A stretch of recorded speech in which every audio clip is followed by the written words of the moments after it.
नमस्कार मित्रों। आज शिक्षा से संबंधित कुछ खास बातों में मैं नंद किशोर सिंह नंदू आप सबों के समक्ष एक बार फिर से मौजूद हूँ। आप सभी अभिभावकों से और संपूर्ण बिहार वासियों से कुछ बातें करना चाहता हूँ। सबसे पहली बात है कि हमारा बिहार एक ऐसा राज्य रहा है जहाँ पर देश विदेश से लोग पढ़ने के लिए आया करते थे। उसका साक्षात उदाहरण नालंदा विश्वविद्यालय नालंदा है, जहाँ पर विदेश से भी लोग पढ़ने के लिए आया करते थे। बड़े बड़े विद्वान वेनसांग और फाह्यान जैसे लोग भी नालंदा विश्वविद्यालय में आए, वहाँ से ज्ञान अर्जित किए। और ये बिहार की भूमि वाकई विद्वानों की भूमि रही है। लेकिन अभी मुख्य रूप से ये देखने के लिए मिल रहा है कि बहुत सारे ऐसे हमारे बिहारवासी हैं जो बच्चे तो पैदा करते हैं, लेकिन उन बच्चों को विद्यालय तक वे नहीं भेज पाते।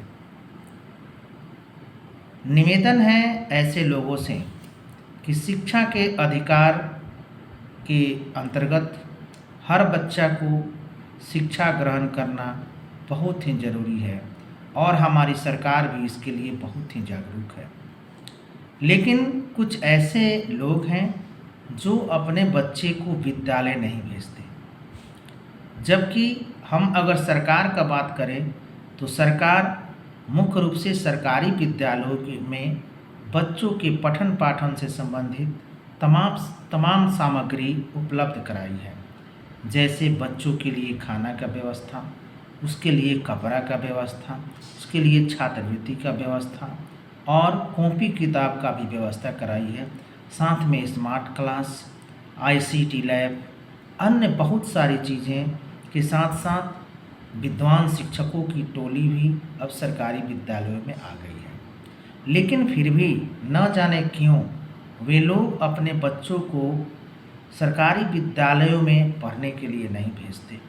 सुबह में 6 बजे उनके बच्चे घर से बकरी लेकर या गाय या भैंस ये लेकर और दूर दराज के क्षेत्रों में चेंवर में वे चले जाते हैं और जैसे ही विद्यालय का कार्य समाप्त होता है फिर से वो वापस आते हैं और इस प्रकार से वे विद्यालय में पढ़ाई लिखाई नहीं कर पाते। अगर वे बच्चे प्राइवेट स्कूल में भी नहीं पढ़ पाते हैं, सरकारी स्कूल में भी नहीं पढ़ पाते, तब समझिए कि हमारा बिहार जो है और भी पीछे हो जाएगा। अगर आप बहुत गरीब हैं तो निश्चित तौर पर अपने बच्चे को सरकारी विद्यालय में भेजें। वहाँ पर अब पठन पाठन का कार्य जो है वह सुधर गया है। साथ ही अब सरकार भी बहुत ही तत्पर हो गई है कि सरकारी स्कूल में भी सभी बच्चे प्राइवेट स्कूल के ही जैसे स्कूल यूनिफॉर्म में आए। लेकिन बहुत सारे ऐसे लोग हैं जो प्राइवेट स्कूल में भी अपने बच्चे को स्कूल यूनिफॉर्म में नहीं भेजते और सरकारी स्कूल में भी वे स्कूल यूनिफॉर्म में नहीं भेजते। और सरकार जो है इसके लिए बहुत ही जागरूक है।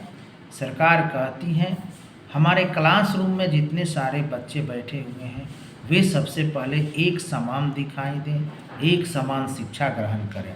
लेकिन ऐसा देखने के लिए नहीं मिलता। तो जब तक हम अभिभावक, हम बिहारवासी इसके प्रति जागरूक नहीं होंगे, हमारा बिहार आगे नहीं बढ़ेगा।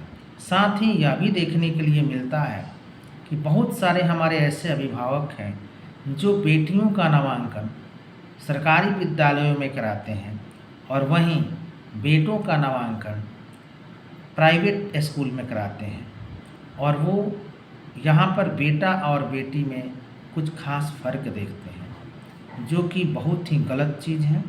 हमारे पास अगर 2 बेटे या 2 बेटियाँ या 1 बेटे 1 बेटियाँ, जो भी हमारे बच्चे हैं, हमें प्रयास करना चाहिए कि वो दोनों बच्चे या जो भी बच्चे हैं वे एक साथ एक ही विद्यालय में, अच्छे विद्यालय में, सरकारी विद्यालय में वे ज्ञान अर्जित करें। ऐसा कभी भी हमें नहीं सोचना होगा कि हमारा एक बच्चा सरकारी स्कूल में पढ़े और एक बच्चा प्राइवेट स्कूल में पढ़े। तो इन सभी बिंदुओं पर हम सबको पहल करना होगा और साथ ही सरकारी स्कूल में या प्राइवेट स्कूल में बच्चों को क्या पढ़ाया जाता है, इन सभी चीज़ों को गार्जियन को भी देखना होगा। जब तक गार्जियन जागरूक नहीं होंगे तब तक उनके बच्चे जागरूक नहीं होंगे, और जब तक बच्चे जागरूक नहीं होंगे तब तक बिहार सुधरेगा नहीं।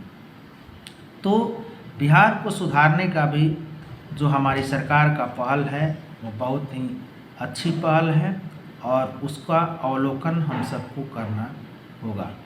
साथ ही अब देख पा रहे हैं कि हम जिस प्रकार से करेंगे वैसे ही हमारे बच्चे भी करेंगे। जैसे सचिन तेंदुलकर का एक पुत्र जिसका नाम अर्जुन तेंदुलकर है, और देखिए सचिन तेंदुलकर भी क्रिकेट खेलते हैं और अर्जुन तेंदुलकर भी क्रिकेट खेलते हैं। कभी कभी ऐसी चीज़ें होती हैं कि पिता जिस पेशे में हैं उसी पेशे में, उसी फील्ड में, उसी क्षेत्र में उनका बाल बच्चा भी जाना चाहता है, और कभी कभी ऐसा भी होता है कि उनका बाल बच्चा दूसरे फील्ड में जाकर भी सफल नहीं हो पाता और उसी फील्ड में सफल होता है जिस फील्ड में उनके पिता काम किए हैं। इसका साक्षात उदाहरण अपने बिहार के पूर्व मुख्यमंत्री तेजस्वी प्रसाद यादव हैं, जिनके माता और पिता राजनीति से जुड़े थे।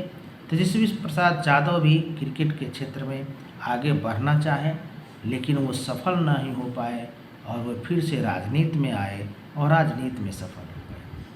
तो इस प्रकार से एक बकरी चराने वाला जो गार्जियन है उसका भी बच्चा हमेशा ये प्रयास करता है कि मैं भी बकरी चराऊं, लेकिन उसके पिता का, उसके माता का ये मूलभूत कर्तव्य है कि वे जैसा काम करता है वैसा काम अपने बच्चे को न करने दें और उसका नामांकन प्राइवेट स्कूल या सरकारी स्कूल में कराएं, वहाँ पर उसको पढ़ाएं और एक बिहार का, पूरे देश का एक सच्चा नागरिक उसको बनाएं। तभी हमारा बिहार ग्रो करेगा और हमारा देश ग्रो करेगा। जय हिंद, जय भारत।